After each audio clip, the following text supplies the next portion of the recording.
I realized something was wrong the moment I walked into my driveway and saw my Tesla missing. Not parked. Not charging. Just gone. At first I thought maybe my husband Ethan had taken it to get serviced. Or detailed. Or something normal. But then I saw the text. A single message from Ethan, sent 10 minutes earlier. "Let me know when you get home. I've handled the car situation." My stomach dropped. Handled? What? I typed fast. "Where's my Tesla?" 3 dots appeared. Then disappeared. Then appeared again. Finally, his reply came. I gave it to my mom. For a moment, I forgot how to breathe. I literally read the message 6 times. I gave it to my mom. He didn't borrow it. He didn't trade it. He didn't ask. He gave it away. My $78,000 car. Paid with my own savings. My first big purchase after getting promoted. Gone. Given away like a birthday gift to a woman who once called me ungrateful because I didn't eat her casserole. I called Ethan immediately. He didn't answer.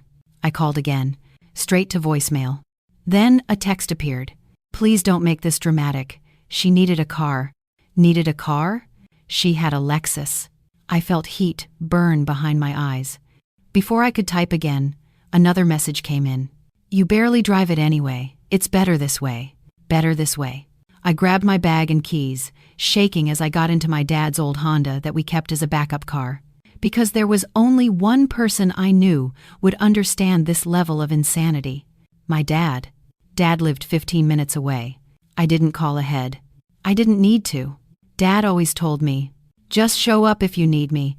Doors don't need knocking in this family." When he opened the door and saw my face, his smile disappeared instantly. "What happened?" he asked. I burst into tears. "He gave away my car." Dad blinked. "What?" "My Tesla. He gave it to his mother." Dad stared at me like he was waiting for the punchline. "He what?" "He said she needed a car." Dad's eyebrows lowered. "The woman with a Lexus and a Mercedes?" I nodded miserably. Dad muttered a long, quiet southern swear word that I'd only ever heard him say when the plumbing broke. "Sit down," he said. "Start from the beginning." So I told him everything. How Ethan had been acting weird for weeks. How he started snapping at small things. How he began talking about family duty and helping his mother more. How he always got defensive whenever I asked simple questions. Dad listened silently, jaw tightening with every detail. Finally, I whispered, "He didn't ask me, Dad. He didn't even talk to me. It was just gone." Dad leaned back, breathing slowly, his hands folded in that calm but dangerous way he had when he was thinking too hard. Then he asked quietly, "Where is Ethan now?" "I don't know. He won't answer." Dad stood up. "Let's take a ride." I frowned. "Where?" He grabbed his jacket and keys. "To get your damn car back. To get your damn car back." We pulled up to Ethan's mother's house, a beige 2-story with a lawn she never watered, and sure enough, there it was. My Tesla, parked crookedly in her driveway. Dirty. Doors unlocked. Like it wasn't even worth respecting. Dad turned off the engine and stared at the car. "That yours?" I nodded. "Then it doesn't belong here." He got out, and I scrambled after him. "Dad, wait, don't start something." "Sweetheart," he said, turning to me with that calm, deadly dad expression. "I'm not starting anything. I'm ending something." Before I could protest, the front door opened. Ethan's mother, Barbara, stepped out in her slippers, holding a mug that said, "World's Best Mom." "Well," she said, smirking, "I figured you'd come running eventually." Dad didn't react. "Where's Ethan?" he asked. She shrugged. "Busy, but since you're here, we might as well address the issue." I blinked. "Issue?" She continued. "Ethan told me you weren't using the Tesla and that it was better suited for someone responsible." Dad's chest rose slowly. "Ma'am," he said, "that car is legally my daughter's." Barbara waved her hand dismissively. "Details, details. Ethan is her husband. What's his is hers, what's hers is his." Dad smiled. That kind of smile that means someone else is about to regret something. "That's marriage," she said smugly. Dad stepped forward. "No, that's theft." She blinked. "Well, no need for harsh words." Dad cut her off. "I'm not here to talk. I'm here to drive that car back." Barbara crossed her arms. "If you touch that car, I'm calling the police." Dad nodded. "Good idea.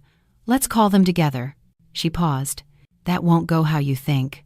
Dad reached into his jacket and pulled out an envelope. Thick, official looking. He held it up. Your son forgot something, he said.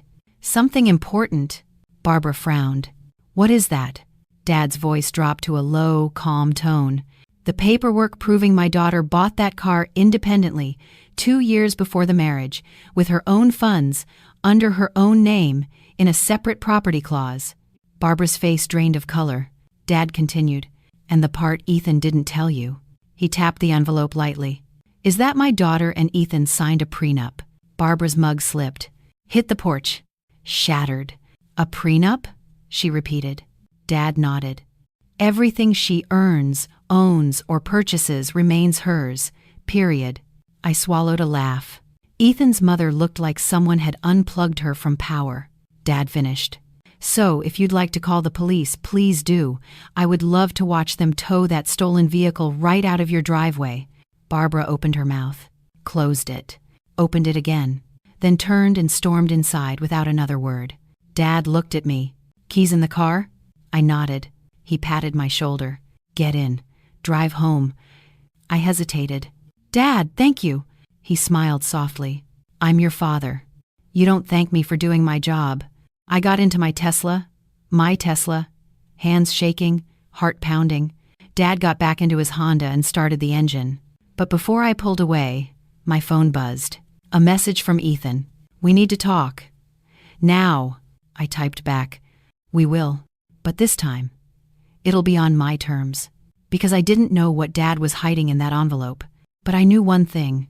If Ethan thought taking my car was the worst mistake he made, he had no idea what was coming next. By the time I got home, Ethan was already pacing the living room like a man preparing for battle. The moment I closed the door behind me, he turned sharply. You went to my mother's house? I dropped my keys on the counter. You gave my car to your mother. His jaw clenched. It was a decision for the family. My car, I said slowly, is not a family decision. He scoffed. You're being selfish. My mother needed help. She has 2 cars. He waved his hand dismissively. And she's earned them. She is family. The word family coming from him felt like poison. I crossed my arms. And what am I? A roommate with a joint checking account? He stepped toward me. You're blowing this out of proportion. You stole my car, I snapped. You didn't ask. You didn't tell me. You lied. Ethan's eyes darkened. You can't talk to me like that. Watch me. He exhaled loudly, turning away, running his hands through his hair. You wouldn't understand, he muttered. What wouldn't I understand? He swallowed hard. My mom needed it. For what? I shot back. To feel important? To flex on her neighbors? To play victim again? His head snapped up. Don't talk about her like that. The anger in his voice wasn't normal frustration. It was something deeper. Something desperate. Before I could ask anything else, my phone buzzed. A text from Dad. Safe? I typed back. Home. But it's bad. Dad replied instantly. I'm coming over. I stared at his message. Dad's coming, I told Ethan. Ethan froze. What? Why? Because you stole my car. It's not stolen, he shouted. It's family property. No, I said calmly. It's my property. And Dad has the proof. The color drained slightly from Ethan's face. What proof? I lifted one eyebrow. The envelope. Ethan blinked, confused. What envelope? Before I could answer, 3 knocks echoed at the door. Not loud, not angry, just steady, Dad style. Ethan backed up a step as I opened the door.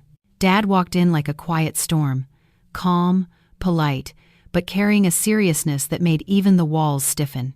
Good evening, son, Dad said with that polite but deadly tone. Ethan swallowed. I didn't know you'd be coming.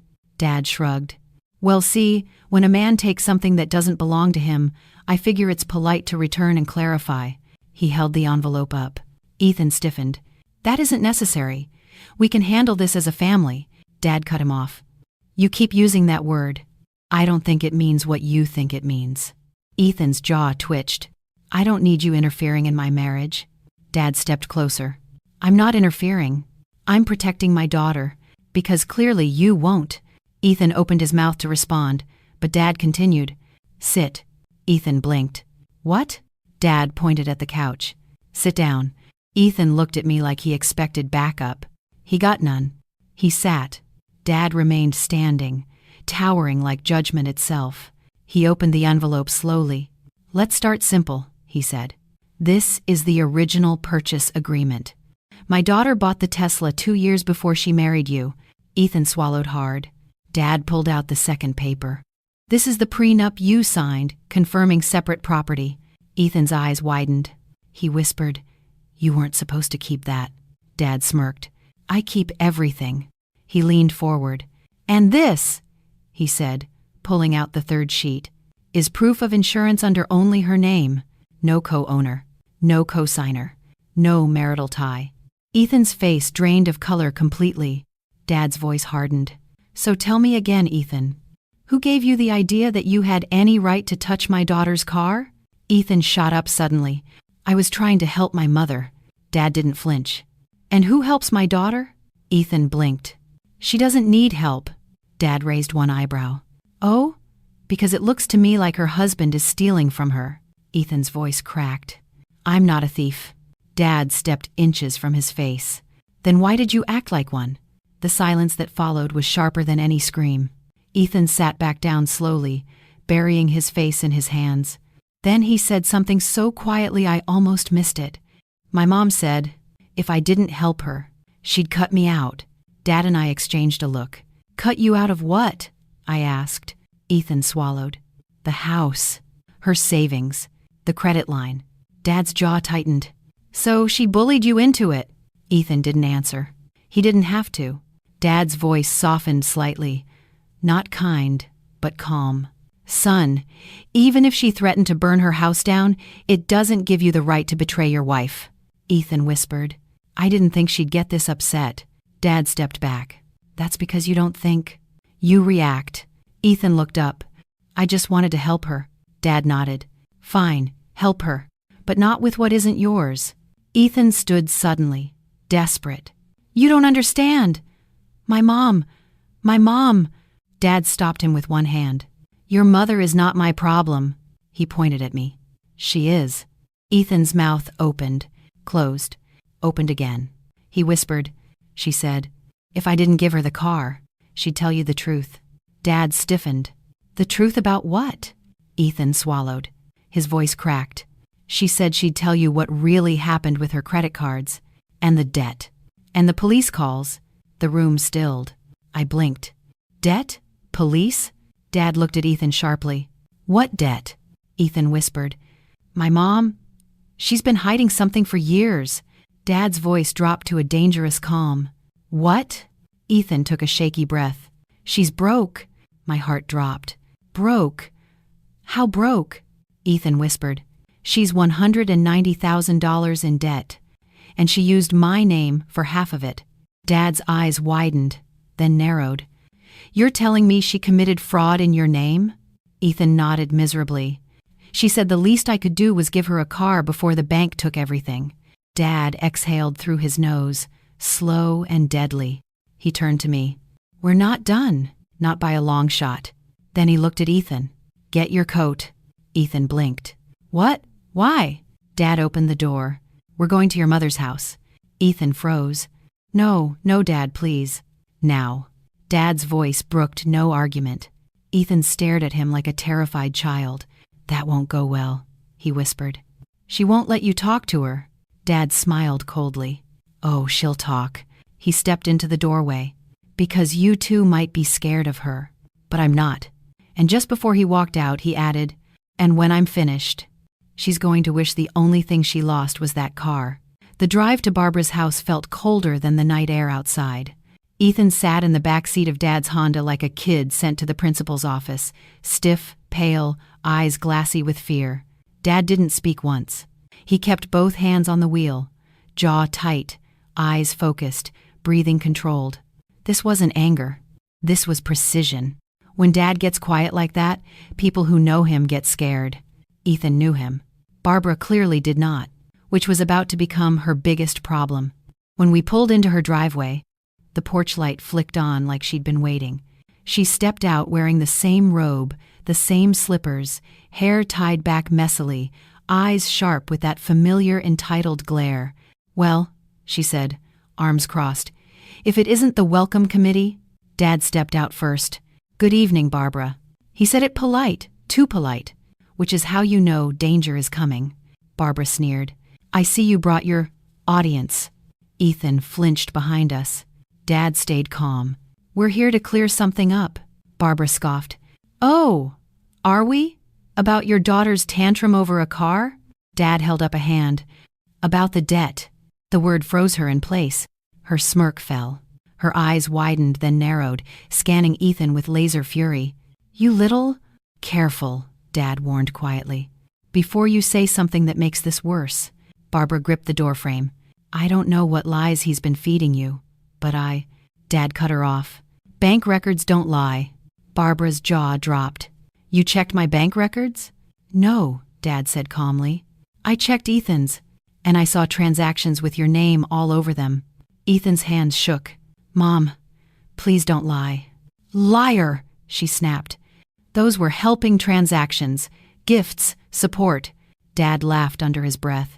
"You've been opening credit in your son's name without his permission." Barbara's body stiffened.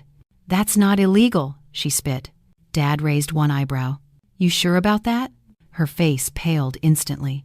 "It was only a few cards," she muttered. Ethan exploded. "A few?" "Mom, your debt is almost $200,000. Barbara waved her hand. "Oh, stop being dramatic. You're married now. Your wife has money." That was it. I stepped forward. "My money," I said sharply, "does not belong to you." Barbara scoffed. "You married my son. That makes you family." Dad laughed humorlessly. "Family benefits end the moment fraud begins." Barbara's voice cracked. "None of this would matter if she hadn't brainwashed you. She turned you against me." "No!" Ethan burst out. "You did that. You used my identity to take loans. You drained my credit. You made me lie to her." Barbara turned on him. "You ungrateful." Dad stepped between them fast. "Barbara," he said, voice dangerously calm, "we're going inside. You and I are going to talk. You're going to tell me exactly what you did." Barbara tried to shut the door. Dad placed his hand on it, not violently, but firmly. "You have 5 seconds," he said quietly. "Before I call the police myself." Barbara froze. Her eyes flickered across the three of us. Then she backed up slowly, letting us inside. Her house smelled like strong perfume and cheap-scented candles, trying to hide something rotten underneath. Papers lay scattered across the counter. Unpaid bills. Collection notices. A letter stamped in red. Final warning. Dad looked around. "You've been drowning for a while, haven't you?" Barbara snapped. "Don't pity me." "I'm not," Dad said. "I'm assessing how deep your lies go." She crossed her arms like a shield. "You don't understand. Nobody does." Dad sat at her kitchen table. "Then explain." Barbara swallowed. Her voice cracked for the first time. "I didn't mean for it to get this big. I just needed help," Ethan whispered. "You could have asked." "I did," Barbara shouted. "But you were too busy with your perfect wife and your perfect life." I stepped back. "Barbara, don't." She glared at me with pure resentment. "You ruined everything," she screamed. "If he'd married someone with real money, someone whose family had assets, I wouldn't be drowning." Dad stood slowly. His voice was a low, controlled rumble. "You stole from your son because he married a woman who didn't meet your financial expectations?" Barbara's chin trembled with rage. "He owes me. I raised him. I sacrificed everything for him. He should support me." Dad walked closer. "And he has. He gave you his time, his money, his credit, his peace, his car." Barbara snapped. "That car was mine the moment he said so." Dad's eyes hardened. "No, that car was my daughter's. And you tried to keep it because your world is collapsing around you." Barbara's voice cracked again, but this time, it wasn't anger. It was fear. "They're going to take my house," she whispered. "They're going to take everything." Ethan whispered. "I would have helped if you'd just told the truth." Barbara spun toward him, sobbing now. The truth was embarrassing. I didn't want your wife to look down on me.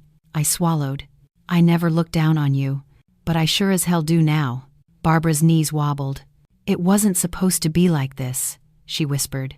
I thought, if I asked for the Tesla, maybe the bank would see it as an asset and extend the deadline. I blinked. You took my car for collateral? Barbara burst into tears. Yes, I needed something. Dad's voice turned ice cold. You stole a car that wasn't yours to delay debt collectors? Barbara sobbed. I didn't have a choice. Dad shook his head. Oh, you had choices, Barbara. You chose lies. You chose theft. You chose manipulation. He stepped closer. But you're done now. Barbara wiped her eyes. You can't tell the bank. You can't tell them. They'll come tomorrow. Dad leaned down. That's not my problem. Then he said the line that made even Ethan flinch. If you ever involve my daughter in your mess again, if you ever take anything from her, I will personally make sure the police treat you as the criminal you've been pretending not to be. Barbara collapsed into a chair, shaking. Ethan spoke softly. Mom, this ends today. No more lies. No more tricks. She didn't answer. Dad turned toward us. We're done here. As we walked out, Barbara whispered something I wasn't supposed to hear. She'll leave you, Ethan, just like everyone else leaves. Ethan froze. Dad didn't. He stepped back into the doorway. She's only still with you, Dad said, because she has a heart. Don't make her regret that. He shut the door behind him. In the driveway, Ethan shook violently. I didn't know it was this bad, he whispered. I didn't know she was using my name for loans. I didn't know she'd go after your car. I just couldn't say no to her. Dad looked him dead in the eye. You'd better learn, because the next time she crosses the line, the police will be involved. Ethan nodded miserably. Then Dad looked at me. This doesn't end here, he said softly. There's more going on, and I'm not letting you get dragged into it. I frowned. What do you mean? Dad held up his phone. There's something else your husband's been hiding, and after what I saw in Barbara's house, I think you're ready to hear it. On the drive back from Barbara's house, Ethan sat in the back seat alone, staring at his hands like they didn't belong to him. Dad didn't speak. Not once. His silence was heavier than yelling. When we pulled into my driveway, Ethan reached for the door handle, but Dad stopped him with a single sentence. Sit. We're not done. Ethan froze. Dad turned in his seat, looking at me first. Not him. You remember when you called me crying a month ago? Dad asked quietly. You said Ethan wasn't acting like himself, that something felt wrong? I nodded slowly. You told me he was disappearing at odd hours, hiding his phone, locking his laptop. I swallowed. I remember. Dad looked at Ethan now, eyes sharp. And do you remember what you said to me when I asked where you were going every night? Ethan didn't respond. Dad's voice lowered. You told me you were visiting your mother. My heart skipped. That's what you told me too, I whispered. Dad pulled out his phone. And that, he said, is exactly what made me start digging. Ethan finally spoke, voice shaking. You had no right. Dad cut him off. I have every right when my daughter is involved. Ethan went silent. Dad pulled up photos on his phone and handed it to me. The first picture. Ethan's car, parked behind a building at night. Not his mother's house. A different neighborhood. A different street. A different city. My stomach tightened. What? What is this? Dad swiped to the next photo. Ethan entering a building. Hood up. Head down. Alone. The third photo. A sign on the building. Credit Recovery and Debt Assistance Office. The fourth. A close-up of the posted hours. Open 8 a.m. to 11 p.m. The fifth. Ethan sitting inside, across from a man with a folder. My hands shook. Ethan, I whispered. What were you doing there? He rubbed his face. I didn't want to tell you. Dad scoffed. No kidding. Ethan looked sick. I went because I needed help. My mom's debt collectors were calling me. They said I owed everything because my name was on the accounts. My heart hammered. Why didn't you tell me? Ethan swallowed hard. Because I thought I could fix it myself. I thought if I paid enough, if I managed her payments, if I just gave her the Tesla. Dad cut him sharply. So she used you as her financial mule. Ethan's voice cracked. I didn't want you to see me like that. Weak. Controlled. Humiliated. Dad leaned back. That's not weakness, Ethan. That's a man being abused. Ethan looked up, startled. Dad continued. You think abuse is only hitting? It's not. Your mother has spent years controlling you with guilt, money, and obligation. Ethan's eyes filled with tears. I didn't see it that way. I hadn't either. Not fully. Not until now. Dad placed the phone on the dashboard. Here's the part you don't know, he said quietly. What happens inside those debt assistance offices is recorded. I froze. What? Dad nodded. The entire conversation was logged, including the part where Ethan confessed something. Ethan looked like he might faint. Dad, please don't. But Dad didn't stop. He opened a voice recording and pressed play. A shaky voice filled the car. Ethan's voice. I didn't mean to hide it from her, but I used her credit card too. Only a few times. I was desperate. My mom threatened to ruin my name if I didn't help. My breath left my lungs. Use my card? Dad paused the recording and looked at him. You ready to explain that, son? Ethan's face broke. I was going to pay it back, he whispered. I swear, I didn't want to tell you because I knew it would hurt you. I just needed to stop the collectors before they froze my accounts. My throat tightened painfully. You took out money behind my back? Just a little, he cried. I was drowning. I was terrified. And she kept saying if I didn't fix her mess, she'd drag you into it too. He ran his hands through his hair, shaking. I didn't know what to do. Dad looked at him for a long, heavy moment, then said, Ethan, you didn't just hide it. You lied about it. You gave away her car. You let your mother torment her, and you acted like she was the problem. Ethan covered his face, sobbing quietly. I know. I screwed up. I just didn't want to lose her. Dad turned to me. You ready for the rest? My heart dropped. There's more? Dad nodded. Then played the second audio snippet. Ethan's voice again, smaller, more panicked. If she finds out, she'll leave me. And I don't have anything without her. Silence. I felt like the world tilted. Without me? Dad paused the recording. You married my daughter because you loved her? Or because you needed a lifeline? Ethan looked up, eyes red. I loved her. I do love her. But yes, I needed her too. My mom destroyed everything. My credit. My savings. My options. Dad leaned back. And instead of being honest, you hid it. And dragged her into your mother's disaster. Ethan sobbed harder. I didn't want her to think I was broken. Dad shook his head. She wouldn't have. But lying? Stealing? Giving away her car? He gestured around us. This is what breaks marriages. Not debt. Dishonesty. I stared at Ethan. You should have told me. I would have helped. I'm not cruel, Ethan. I'm not your mother. He choked on a breath. I know. But I didn't want you to see the mess I came from. I didn't want you to think I was like her. Dad took a deep breath. I get that. But hiding the truth turns you into something worse. Ethan wiped his eyes with shaking hands. What do I do? How do I fix this? Dad looked at me. This is her decision. My heart twisted. I looked at Ethan, broken, scared, ashamed, and for the first time, I saw not the man who stole from me, but the boy who never escaped his mother's control. I spoke softly. There's something I need to know before I make any choice. Ethan swallowed. Anything. Why didn't you tell me about the credit card charges? He closed his eyes. Because I thought you'd leave, and I didn't want to lose you. So I lied. And then the lies kept growing, until I didn't know how to stop.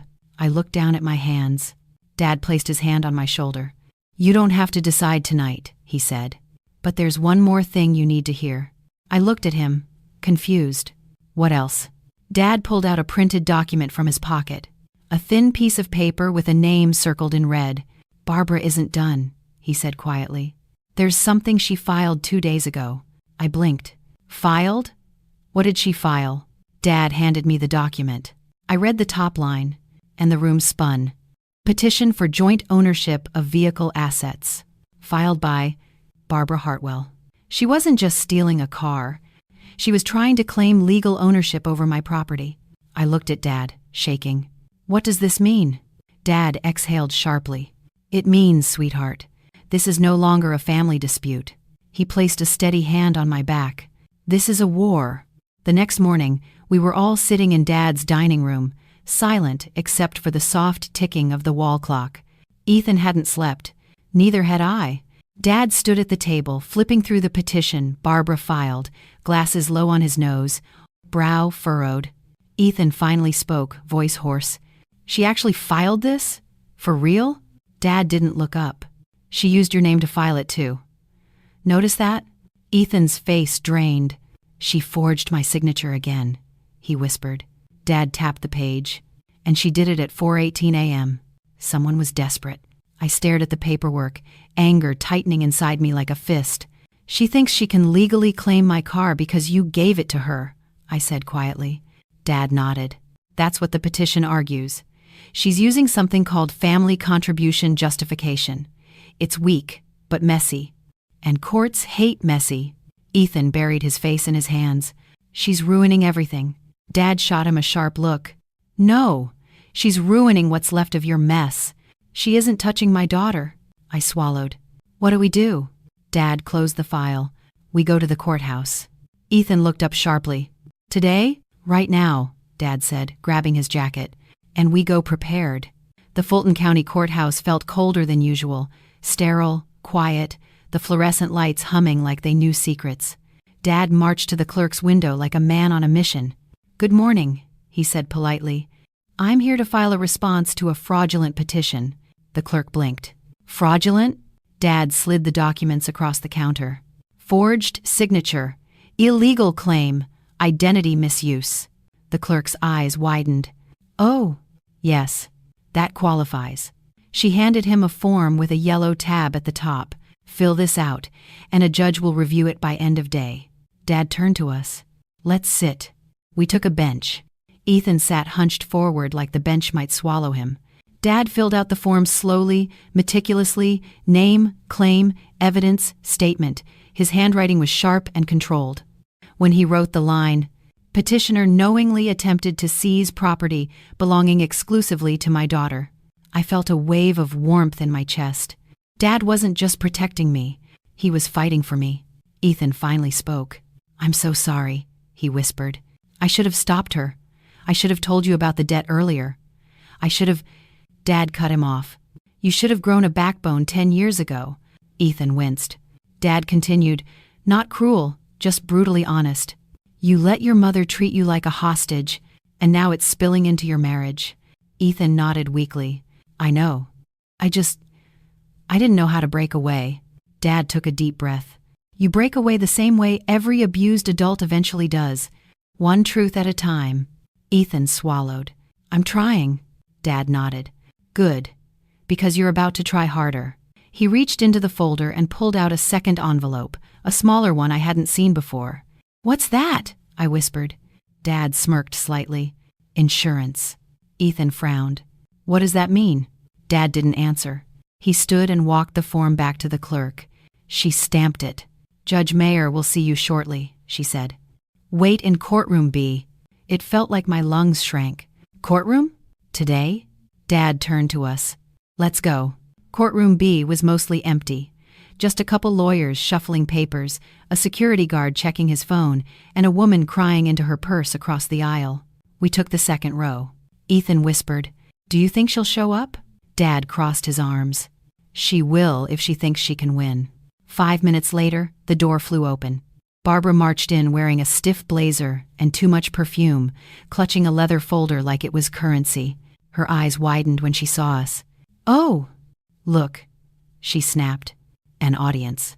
Dad nodded politely. Morning, Barbara. She scoffed. I don't know why you're all here. This is a simple hearing. The judge will see that the car was given to me willingly. Dad smirked. We'll see. Barbara glared at Ethan. Did you tell them? Did you tell them you offered the car? That you insisted? Mom, Ethan said quietly. I never insisted. I told you I'd think about it. And then you took it. Barbara's face tightened. You're confused. Dad shook his head. No, he's finally clear. Barbara pointed at me. This woman has poisoned you. Dad's voice lowered like thunder before a storm. Barbara, sit down. She did. Not because she wanted to, but because Dad sounded like a man she shouldn't test. A minute later, Judge Mayer entered. "Good morning, let's begin." We all stood, then sat. The judge pulled up the petition. Case filed by Miss Barbara Hartwell requesting joint ownership of a 2021 Tesla Model Y on grounds of family contribution. She glanced at Barbara. "A unique request. Please explain." Barbara stood instantly. "Your Honor, the car was given to me as a family gift. I simply want the legal paperwork corrected."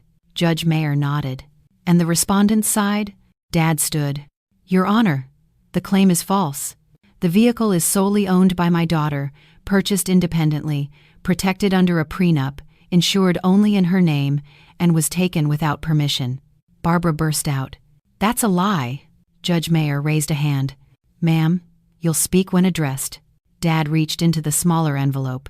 "And if necessary, I have proof of a forged signature on this petition." The courtroom froze. Barbara's face drained of color. That's absurd." Dad opened the envelope and pulled out 2 papers. One was the petition Barbara filed. The other was a document Dad had printed, a bank signature card from a loan Barbara had opened in Ethan's name. "Your Honor," Dad said calmly, "these signatures are identical, because Miss Hartwell forged both." Barbara gasped. "That doesn't prove anything." Dad smiled. "I also have a handwriting analysis report from a professional I contacted this morning." He handed it to the bailiff, who gave it to the judge. Barbara whispered, "You went to an analyst?" Dad shrugged. "I don't play games with criminals." The judge scanned the report. Silence. Dead, heavy silence. Then Judge Mayer lowered the paper. "Miss Hartwell, this is serious." Barbara stammered. "Your Honor, You forged a legal document to seize property that does not belong to you." Barbara looked around wildly. I wasn't trying to." Judge Mayer cut her off.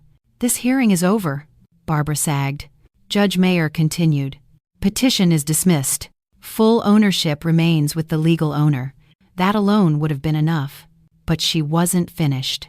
She looked at the bailiff. "Notify the DA's office. We may have identity fraud and document forgery to review." Barbara's mouth fell open. "That's not necessary, please. It was a misunderstanding." Judge Mayer looked at her like she'd stepped in something unpleasant. Court adjourned. She banged the gavel. Barbara stood frozen, shaking violently. Dad turned to us, nodding calmly. "Let's go." As we walked toward the exit, Barbara whispered, "This isn't fair. You're ruining my life." Dad didn't even look at her. "You did that yourself." We stepped into the hallway. Ethan leaned against the wall, pale. "I'm sorry," he whispered. "I'm so sorry for all of this." Dad put a hand on his shoulder. "Son, you can't choose your mother, but you damn sure can choose your future." Ethan nodded weakly. Then Dad looked at me. "We're not done yet," he said. I blinked. "What do you mean?" Dad held up his phone. "There's one more lie we haven't dealt with." My heart dropped. "From who?" I whispered. Dad's eyes moved to Ethan. He didn't blink. "From your husband." Ethan leaned against the courthouse hallway wall like the entire world had collapsed onto his shoulders. His face was pale, eyes red, breathing unsteady. Dad didn't soften. Not even a little. He stood 3 feet away, arms crossed, jaw tight, staring at Ethan like he was waiting for him to break. And finally, Ethan did. "Just say it," Ethan whispered. His voice cracked. "I know you found something else." Dad nodded. "I did." I swallowed hard. "Dad, what is it?" Dad took a slow breath. 2 nights ago," he said. Ethan's credit alert notified him of something unusual. He looked at Ethan. "You want to tell her? Or should I?" Ethan pressed a hand over his face. "I'll say it." My heart pounded. "Say what?" I whispered. Ethan lowered his hand. His eyes were glassy. "The debt." He took a breath. "There's more than $190,000. I blinked. "How much more?" Ethan closed his eyes. "Around $260,000. I felt the air leave my lungs. 260. "Ethan, why didn't you tell me?" He looked at me like the truth itself was drowning him. "Because I was ashamed.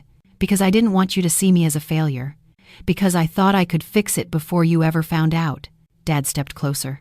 "That isn't the lie I'm talking about." Ethan flinched. My stomach twisted. What else? I whispered. Dad pulled something from his jacket, a folded document. When he opened it, my hands went cold. It was a revised loan consolidation form, and on the bottom, Ethan's signature.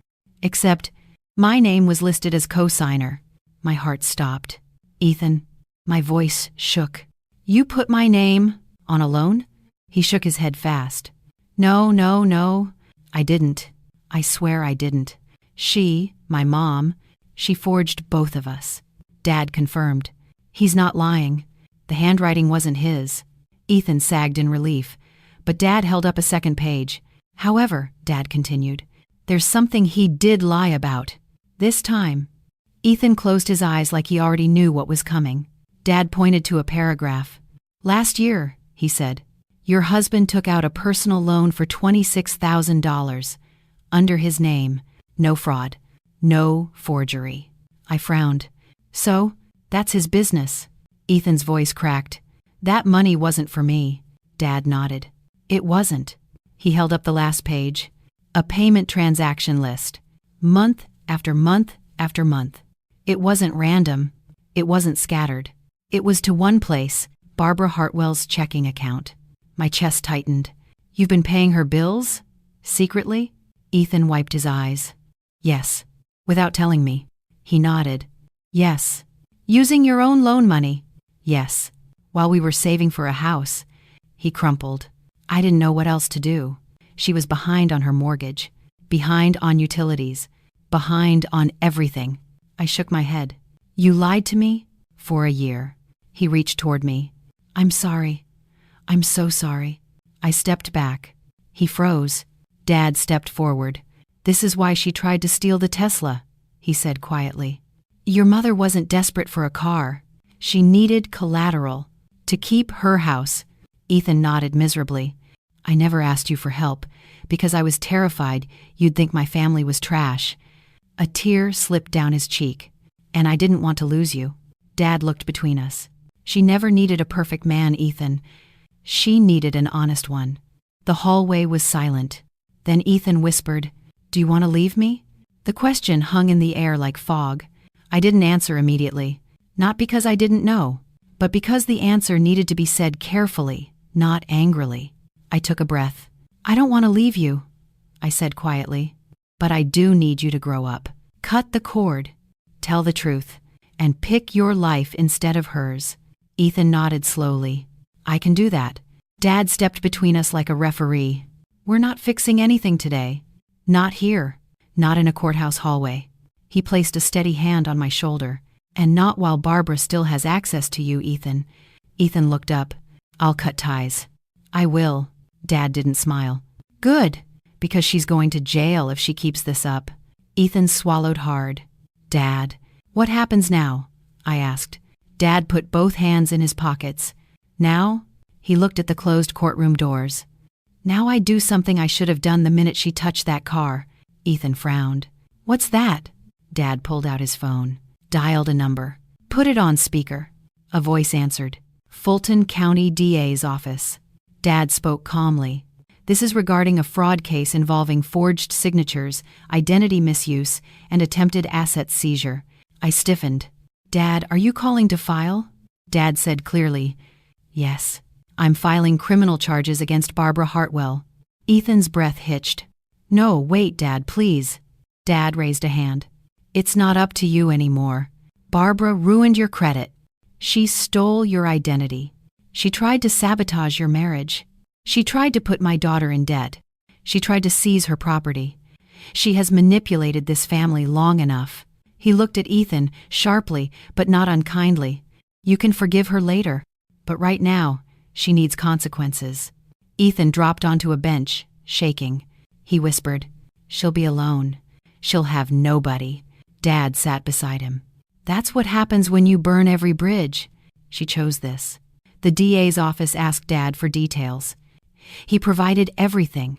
Dates, documents, the petition, the forgery, the fraudulent accounts. When he hung up, the hallway was silent. Dad turned to me. It's over, he said gently. She won't touch you again. But then he did something unexpected. He placed a hand on Ethan's shoulder. And if you want help digging yourself out of the rest of this mess, I'll help you too. Ethan's head snapped up. What? Dad nodded. You need a real support system, not the woman who raised you to be her servant. Ethan covered his mouth, choking on his own emotion. Why? Why would you help me, after everything? Dad shrugged. You're my son-in-law, and I don't abandon family. Ethan broke. Totally. Completely. Sobbing uncontrollably, not from shame, but from the shock of finally being treated like he mattered to someone. Dad waited. Let him cry. Then he said, But hear me, Ethan. This is your last chance. You hurt my daughter again, and I will walk you out of her life myself. Ethan nodded, crying harder. I won't. I swear I won't. Dad stood. Then let's go home. That night, I sat on the porch swing at Dad's house, blanket around me, watching the sky turn purple. Ethan sat beside me quietly. He didn't touch me, didn't speak, didn't breathe too loudly. He finally whispered, I want to be better for you. I nodded. Then be honest. Always. He nodded back. I will. And for the first time, I believed him. Inside, Dad watched us from the window, then stepped outside and handed me something. An envelope. What's this? I asked. Dad smiled softly. Something you should always have, just in case. I opened it. Inside, a fully notarized document granting me 100% legal ownership of the Tesla, protected from any marital claims or disputes, present or future. He winked. Now no one, and I mean no one, will ever take that car from you again. I laughed softly, then hugged him. He hugged me back, strong and steady, and for the first time in days, I felt safe, truly safe, because when my husband's family tried to take everything from me, my dad did something they never expected. He fought back, and he won.